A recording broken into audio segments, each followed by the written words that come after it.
Assalamualaikum warahmatullahi wabarakatuh, kawan-kawan penghobi asabilah dimanapun kalian berada. Saya doakan semoga sehat selalu dan rezekinya diberi kelancaran dan tambah berkah, amin ya robbal alamin.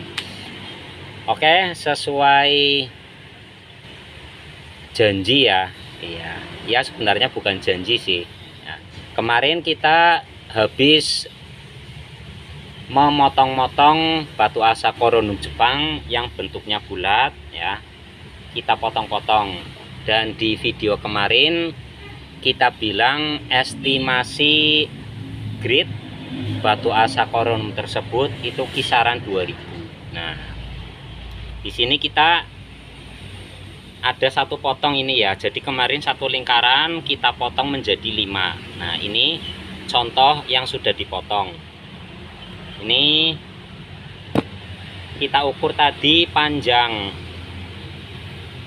batunya ini ya, berarti diukur dari sini, ujung sini sampai sini itu kurang lebih 20 cm, dan lebar itu 7,5 cm, ketebalan batunya 3,5 cm. Nah, seperti ini batunya ya. Dan kemarin kita bilang kisaran gradenya 2000.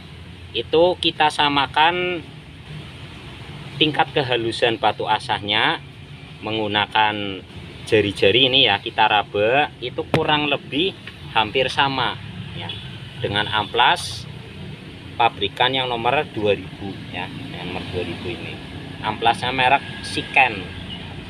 Jadi kalau kita raba itu hampir sama ya, bisa jadi ternyata grade-nya 1500 ya, bisa jadi. Ini kan hanya sekedar perkiraan atau estimasi gitu loh ya. Jadi ini yang sudah kami potong dan ini akan kami uji coba bagaimana hasilnya. Oke.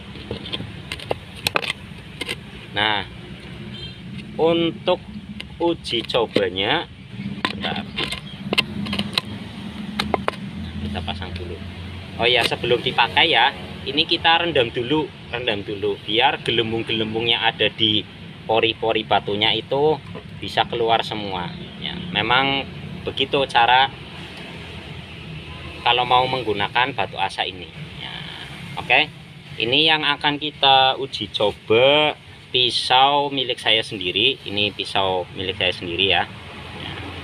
Ini bahannya itu HSS Arcot ya. Jadi ini bahannya itu full HSS ya, bisa dipakai sampai habis.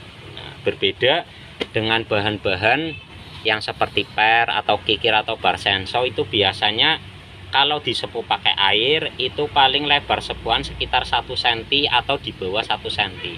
Nah, kalau sering dipakai pisau atau goloknya otomatis harus diasah juga ya, karena ketajaman itu tak ada yang abadi ya.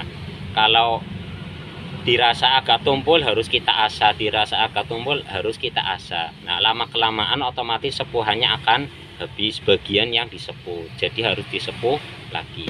Tapi kalau seperti bahan ini full, nah, bisa dipakai sampai habis tanpa perlu disepuh lagi. Itu keistimewaan bahan HSS. Tapi ini beneran HSS ya, soalnya kadang maaf ada sebagian orang menyebutkan ini bahannya HSS tapi ternyata sebenarnya bukan ya. Saya contohkan seperti gergaji batu ya, gergaji batu bentuk circle itu yang ada kandungan HSS nya itu di matanya saja, nah, di bagian pinggir. Nah, kalau bagian pinggir itu matanya sudah habis ya, tidak beda jauh dengan mata gerinda yang 4 inci yang untuk membelah keramik atau granit itu ya.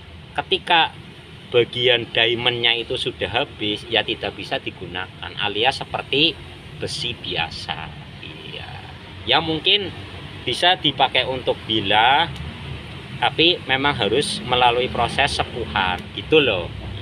Ini kita sharing-sharing dulu sedikit masalah bahan. Nah, kalau seperti HSS ini, HSS Arcot, Garbuio, ada lagi Corber ya, Cobra apa Corber itu ya, itu tidak perlu disepuh ya. dan tingkat kekerasannya sudah lumayan bagus ya.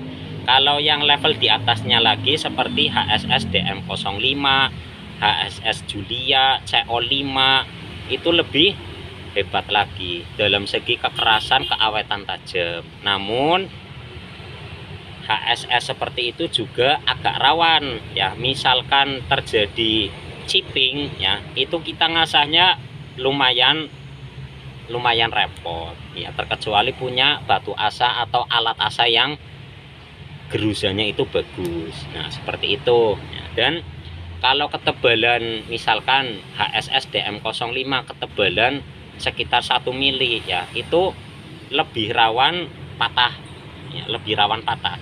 Jadi misalkan terjatuh atau dipaksa untuk apa namanya ya, kalau orang Tegal bilang itu ngedengkek ya, nih ya, nyukil ya, itu lebih rawan untuk patah. Nah seperti itu kawan. Nah ini kalau yang bahan baja ini ya, entah baja per, baja kikir, baja HSS ya, ini kalau kita paksakan dibengkokkan ya, dia akan kembali lagi seperti keadaan semula ya. Jadi keadaan semula lurus ya lurus lagi ya, seperti itu. Nah ini bisa bengkok kalau kita panaskan sampai warna merah atau warna apa, kemudian kita bengkokkan, itu baru. Nah, berbeda dengan pisau-pisau seperti ini. Nah, ini sekedar untuk pengetahuan ya buat teman-teman yang kurang paham masalah dunia perbilahan ya. Ini saya ada pisau dulu beli kurang lebih harganya itu 5 ribuan lah ya.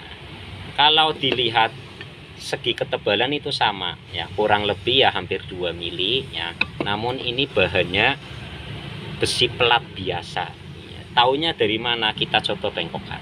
Nah ini ya, ini nggak bisa lurus kembali iya, melainkan tetap ya dalam keadaan seperti ini. Nah iya, ini sebenarnya bahannya besi biasa ya, bukan baja, bukan ya, mungkin ada kandungan karbon namun sedikit sekali ya, hampir sama dengan besi as yang biasa dipakai untuk ceker ayam ya, yang untuk bangunan itu. Ini kurang lebih sama lah iya, seperti itu. Jadi ya memang murah tapi ya sesuai kualitas. Ini kalau untuk iris-iris daging ya tidak kuat lama lah ya. Atau untuk ya cocoknya sekedar untuk apa ya, mungkin iris-iris sayuran atau apa itulah ya, iris bawang lah nggak masalah ya. Oke seperti itu ya kawan-kawan ya.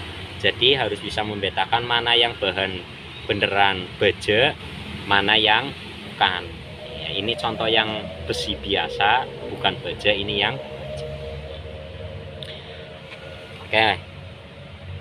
Biar enggak terlalu lama ya, kita langsung